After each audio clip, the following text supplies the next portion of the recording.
Hey there, welcome, and thanks for tuning in to Navigate, a podcast designed to help take the guesswork out of transition. Happy fall, everyone.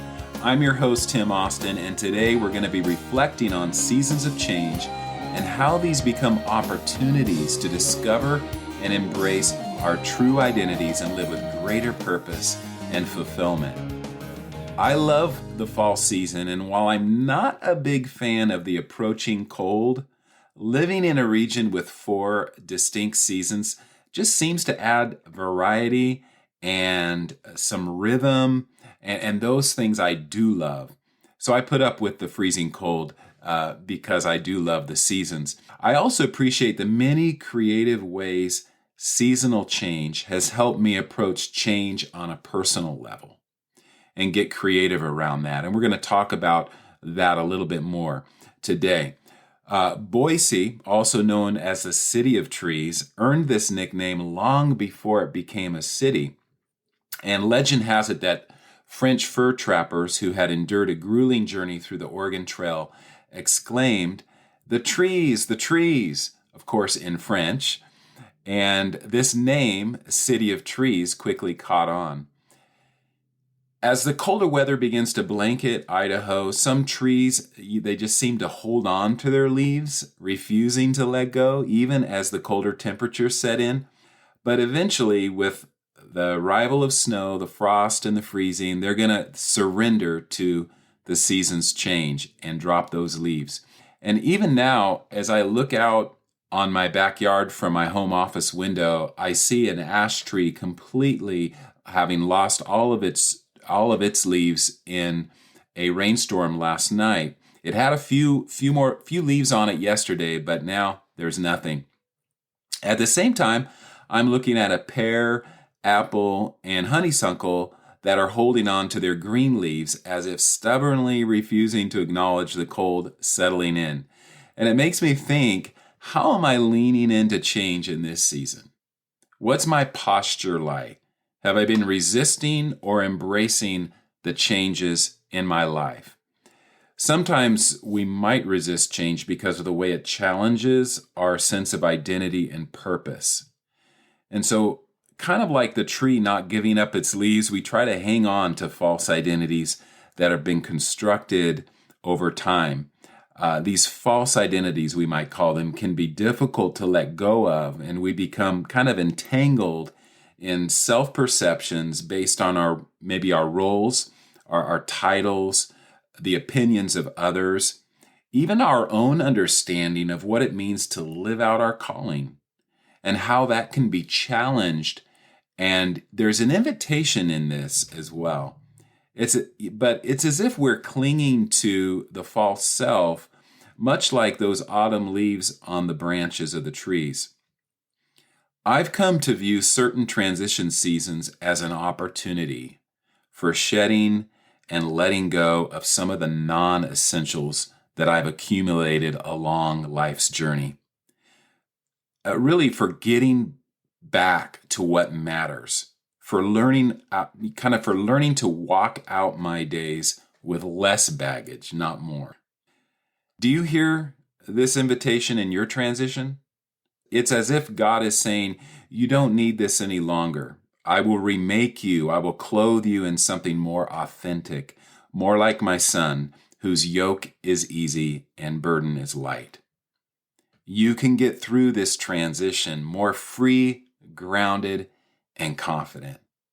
That's the invitation I'm hearing, that I want to hear more through transition seasons. A false sense of identity is kind of like those leaves, like I was saying. It can be difficult to shed and let go of. And we can get so wrapped up in self-perception based on roles and titles, our experiences, and what others think or say about us, which are not all bad, but maybe they're not which we're supposed to carry into this next season. Maybe there's some shedding go or some letting go of these things. Have I lost sight of who I truly am and who God says I am as I walk through this transition? And is that, for me, an invitation to embrace something new? The process of shedding the mask of false identity, embracing who we really are, does not come easy. The lies we tell ourselves and that would shape our self-perceptions can be stubborn, kind of like those fall leaves. Dutch writer Henry Nouwen identified what he referred to as 3 human lies about our identity. And that lie number 1, I am what I do. Lie number 2, I am what I have. Lie number 3, I am what other people say or think about me. Think about those lies for a minute here. I am what I do.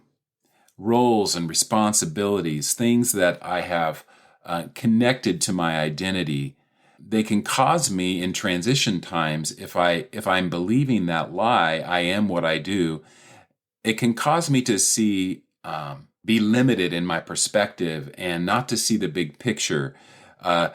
It can limit me seeing the possibilities that are out there for me. It can also stifle creativity. God is a creative God who wants to give us creative ideas and insights as we move through and out of transition. And yet, if we're believing that lie, I am what I do, it's something that maybe there's an invitation there for us to break out of that and begin to see that I am more than just what I do, and to embrace that. Because if we embrace that lie, we're really settling for mediocrity, or we're in danger of settling for mediocrity, or what simply feels comfortable. And so that's the first lie. What about this second lie here? I am what I have. When I think of I am what I have, I think of even titles, credentials that I hold, and or experiences that I've had, of course, possessions, material things, even reputation. Like, how have I embraced those, and how have those become a part of a false identity and something I've been leaning on in terms of defining who I am and my importance or my significance? I am what I have is a lie. It's not true, but we can easily embrace some of that. In transition can be a season where there's an invitation to let go of that. Because if I'm believing I am what I have, that belief can overly inform my decisions. And it can stifle the discernment process, which is so important to walk through a season of discernment through transition and to get clarity on what matters most. And certainly what matters most is not I am what I have. That third lie, I am what other people say or think about me, I think that is pretty self-explanatory. It could be accolades. It could be even defining moments with others, colleagues, friends, leaders who have spoken into my life. And they can be good things, positive things, as well as criticism, negative voices as well.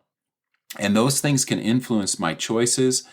They can influence me to prioritize man's plans for my life over God's plans. So I am what other people say or think about me. Of course, we know is not true, but it's so easy to take some of that in through long seasons of life and ministry, and this again can be an invitation for us in transition to let go of that. And so there's as you can see, these lies can build up, or they can cause us to have some misunderstandings about who we really are. And have you ever believed any of these lies, or a combination of them? And what would it look like to see yourself for who you really are?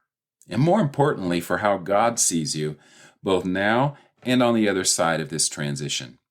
In just a little over a month, Advent is going to be upon us. Yes, believe it or not, it is quickly approaching. And the Advent season for me has become a sacred time to shed the false and embrace the true. What I've allowed to build up over time must be torn down, one true word from God at a time, until the weight of false identity is lifted and I'm free to live and work from an authentic place. Eventually, in the natural world, old growth must give way for new growth. And it's in the same way Christ came to make sure that old growth must give way for new growth in my life. And so I've grown in lots of ways. I've maybe can look back and I've had successes, I've had failures, I've had mountaintop experiences, I've lived in the valley. But in all of this, in transition seasons, sometimes the invitation is what old growth must give way for the new growth. I think of Isaiah chapter 43, verse 19, where God says, I am doing a new thing. Now it springs up. Do you not perceive it? I am making a way in the wilderness and streams in the wasteland. And this current season is perfect for setting aside some time to discern and discover the new things taking shape in our heads and in our hearts, to engage a process of shedding the lies and embracing the truth about ourselves and God. I have a tool I'd like to invite you to take advantage of. It's a really helpful tool. It can help you gain clarity through transition seasons, through a process of discernment.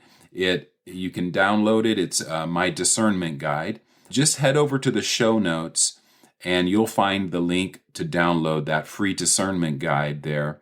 And then I would invite you to carve out some quiet space to sit with the questions within that guide and really begin to prayerfully begin a process of discerning what are some of the new things God is inviting you into, and what may be some of the old things, the old growth that needs to be shed in order for that to happen.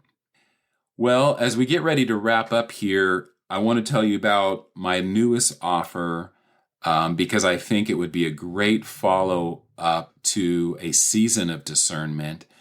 And it is called 3D Transitions. It's a 3-week virtual group coaching journey, and it's limited in space. I'm only going to be accepting 6, maybe 8 people into the program, into the cohort, and it kicks off January 12th. So you've got some time here, but I really encourage you to take a look at it.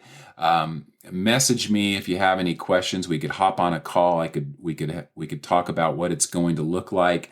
But it's really going to enable, in a group setting, you to create a sustainable process, go through a process of discovery, and create a sustainable process to center your life around what truly matters in 2024.